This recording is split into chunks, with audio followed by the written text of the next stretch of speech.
kita lanjutkan materi hari ini. Kita menginjak ke pembahasan reality saintifik dan spiritual bagian keempat.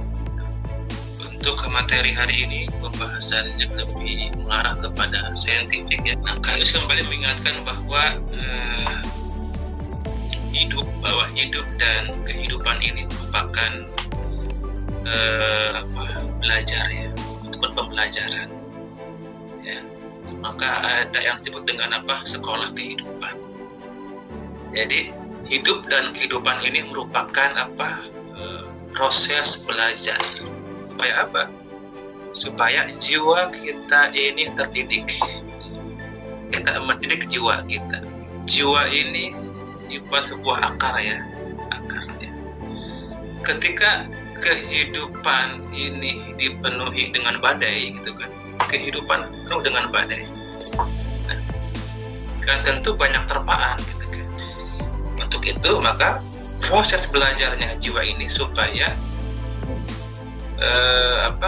jiwa kita ini yang tadinya ignoran menjadi sadar, kemudian yang tadinya tidak berpengetahuan menjadi knowledgeable. Pada pertemuan sebelumnya Ayu sudah membahas bahwa proses dari belajar itu supaya kita berpengetahuan, knowledge, consciousness, skillfulness, living skillfully. Nah, akhirnya jiwa kita tercerahkan ataupun enlightened. Setelah jiwa kita tercerahkan ataupun enlightened, kemudian tahap berikutnya apa? Kita mengalami immediate experience. Okay? Immediate experience. Kalau pengetahuan yang sudah sampai taraf immediate experience atau sudah mencapai iman itu unchanging. Kepercayaan kita kokoh mengakar.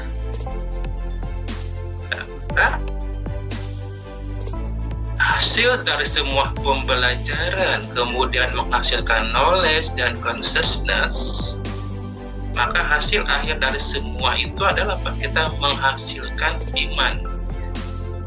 Kita akan keyakinan yang unchanging, maka otomatis semua pikiran, semua perasaan, semua sikap itu mengakar dan kokoh. Gitu kan, changing ya, itu yang mesti ditekankan. Jadi di sini aku mau mempresentasikan sedikit yang tentang minggu lalu, itu tentang the ultimate truth, one consciousness kan. Minggu lalu kita sempat banyak membahas tentang belief atau kepercayaan. Nah, belief itu sangat mempengaruhi kehidupan kita. Apalagi masa depan kita itu sebenarnya sangat-sangat ditentukan oleh kepercayaan dan keyakinan yang kita pegang sekarang. Bahkan ada yang namanya hukum kepercayaan. Hukum kehidupan itu adalah hukum kepercayaan. Bunyinya itu, apa yang Anda percayai dengan sungguh-sungguh, maka akan menjadi kenyataan bagi Anda. Nah, yang berbahaya itu adalah ketika kepercayaan itu berdasar pada penerjemahan yang salah dan sudah terlanjur dipercayai sebagai suatu kebenaran, lalu dipegang teguh dan tidak dipertanyakan lagi. Gitu, itu bisa leads us to the wrong path. Nah, oleh karena itu kita perlu meresolusi kembali belief yang kita pegang selama ini, karena bisa jadi belief keyakinan, kepercayaan yang ada di dalam pikiran kita saat ini, yang selama ini kita pegang teguh, itu sebenarnya menghambat proses kita, mensabotase kita untuk mengalami direct experience. Apalagi 88% yang mempengaruhi kehidupan kita itu adalah alam bawah sadar atau subconscious. Yaitu segala hal yang mempengaruhi program mental. Terus ada nilai atau value, nilai dan value yang kita pegang itu berperan sebagai filter dalam kehidupan kita.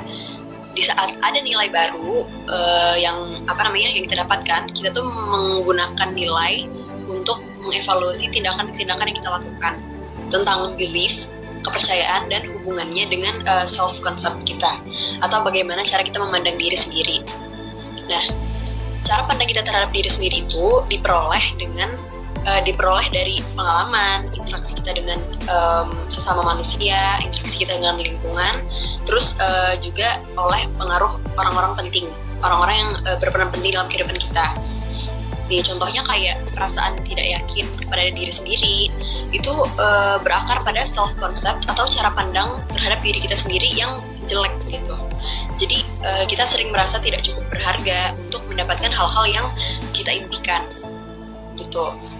Selain itu juga yang berpengaruh pada self-concept kita itu informasi yang kita terima dari interaksi kita dengan lingkungan, interaksi kita dengan orang-orang, dengan teman, keluarga, itu akan menjadi program mental kita gitu.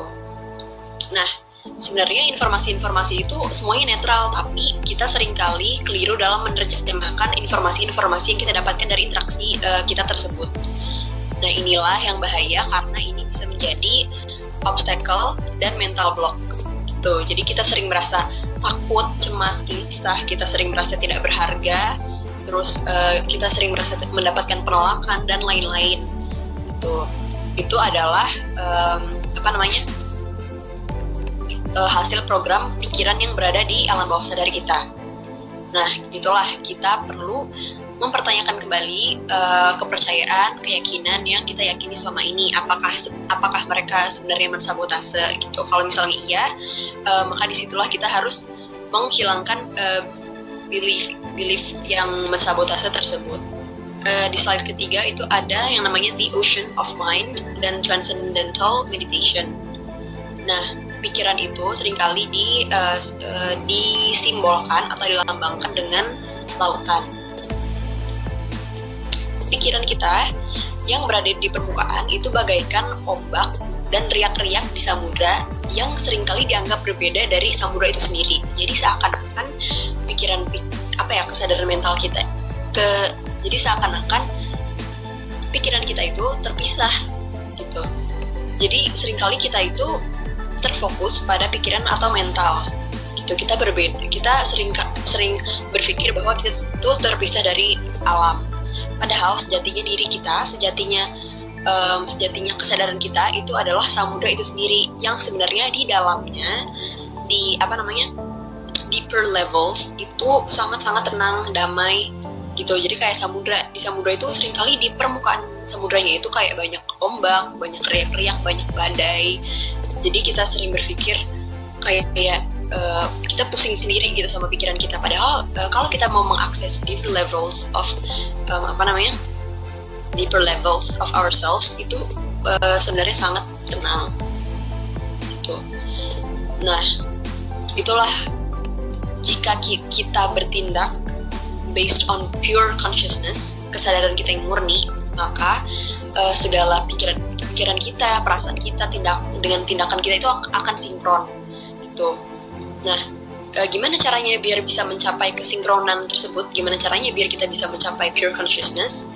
Biar kita nggak pusing lagi dengan riak-riak yang ada di permukaan itu, kita perlu melakukan meditasi gitu. Karena ketika kita meditasi, kita akan seakan-akan dihantarkan kepada ruang kosong. Jadi simbolnya itu kayak sebenarnya ini ada ruang. Nah, selama ini kita tuh terlalu terdistraksi sama benda-benda yang ada di ruangan tersebut. Jadi kayak sama masalah-masalah kehidupan, sama ketakutan dan kecemasan kita yang sebenarnya tuh bukan substansinya gitu loh. Substansi itu sebenarnya ruang kosong tersebut. Itulah kenapa kita butuh meditasi biar kita fokus sama substansinya gitu. Tuh. Kenapa kita bisa terfokus sama benda-benda di ruang kosong tersebut? Karena kita masih mengakses kesadaran mental. Itu kita belum pure consciousness. Terus ada transcendental meditation dan self-inquiry. Ketika kita melakukan transcendental meditation dan self-inquiry, pikiran dan kesadaran kita itu akan dibawa kepada sumbernya langsung hingga mencapai yang namanya transcendental consciousness. Tuh. Nah, proses self-inquiry itu dimulai ketika kita tuh sudah berhasil melampaui mental movement, gelombang-gelombang pikiran, dan ketika kita sudah berhasil berpegang pada I am, diri sejati kita atau diri universal.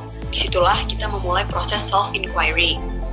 Tuh, ketika kita sudah self inquiry, maka kita tuh sudah menjadi uninterrupted awareness of being. Kita udah nggak interrupted lagi sama faktor-faktor eksternal. Kita sudah berhasil mengakses deeper level. Nah, itulah makanya kenapa orang-orang yang melakukan self inquiry secara intens pada awalnya itu akan terasa sulit bagi kita yang baru memulai proses self inquiry. Itu kita bakal terasa banyak penuh effort gitu, kayak sulit, tapi lama-kelamaan itu akan terasa effortless. Nah, kalau misalnya kita sudah sering melakukan self inquiry, udah intens, maka kita udah menyelami kedalaman lautan dan kita udah tidak terpengaruh lagi oleh ombak-ombak di permukaan. Tuh, contohnya kayak fenomena COVID sekarang, wabah itu kan kayak kalau misalnya kita terfokus sama wabahnya, sama virusnya, sama hoax, berita-berita di media yang banyak menebarkan ketakutan gitu. Itu ya kita bakal takut, cemas, gelisah gitu, karena kita masih menggunakan kesadaran mental. Tapi kalau misalnya kita udah self inquiry, kita udah access deeper level, kita udah nggak terpengaruh lagi sama faktor-faktor eksternal tersebut. Yang kita rasakan hanyalah ketenangan dan kedamaian. The Transcendental Meditation itu tekniknya sebenarnya simple, effortless, dan untuk menyelaminya. Jadi ketika kita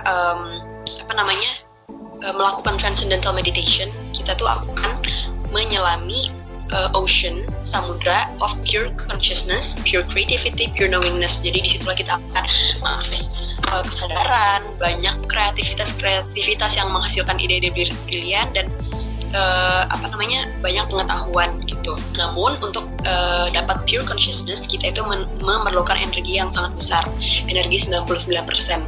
Jadi ketika itu akan percuma ketika kita pengen mendapatkan pure consciousness tapi kita masih masih terpengaruh sama faktor eksternal. Itu pikiran kita tuh bakal terbagi-bagi. Itu percuma karena kita akan menjadi powerless, energi kita melemah dan akhirnya kita tidak memiliki energi unmoved mover gitu. Itu sama aja kayak contohnya dalam bidang kesehatan tuh jantung kita tuh terus memompa darah dan mengalirkan oksigen ke otak. Kalau misalnya itu memerlukan energi yang sangat besar untuk dapat melakukan semua aktivitas itu. Tapi ketika pikiran kita malah negative thinking, kita stres, kita depresi, kita banyak banget lah energi yang dipakai gitu oleh pikiran-pikiran yang sebenarnya nggak perlu. Itu akan bisa memperlambat kerja jantung kita yang malah berujung pada masalah kesehatan gitu. Jadi pastikan ketika kita mau pure consciousness itu energi kita tuh harus benar-benar difokuskan gitu. Jangan mikirin hal-hal yang lain tuh. Nah, ketika kita powerless, energi kita melemah, jadilah kenapa di zaman sekarang ini banyak orang-orang yang tidak tenang, dia tidak puas dan dia tidak total surrender dengan kenyataan kehidupan yang mereka alami sekarang ini. Mereka tidak bisa present moment gitu.